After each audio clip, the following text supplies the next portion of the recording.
야당 주도로 국회를 통과한 전세 사기 특별법 개정안이 대통령 거부권에 맞닥뜨리게 됐습니다.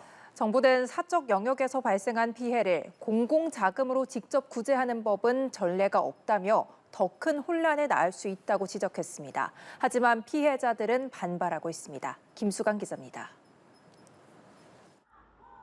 용산 대통령실 앞에 모인 피해자들은 전세 사기 특별법 개정안에 대한 거부권 행사에 반발했습니다.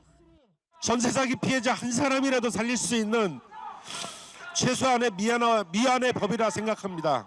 그런데 거부권 나라가 해준 제도를 믿고 부동산 중개인을 믿고 계약을 했은 게 그게 잘못입니까?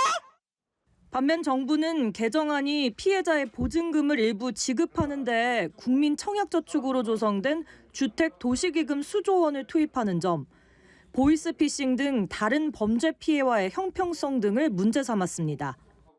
사회의 기본 시스템을 벗어나는 초법적인 내용으로는 결코 문제를 해결할 수 없고 오히려 혼란과 갈등만 증폭시키게 됩니다.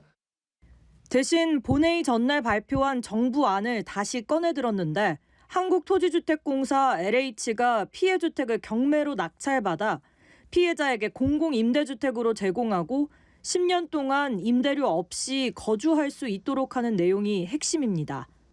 어떻게 해야 효과적으로 가급적 많은 피해자를 구제할 수 있느냐 하는 정부의 지원 의지는 확고합니다.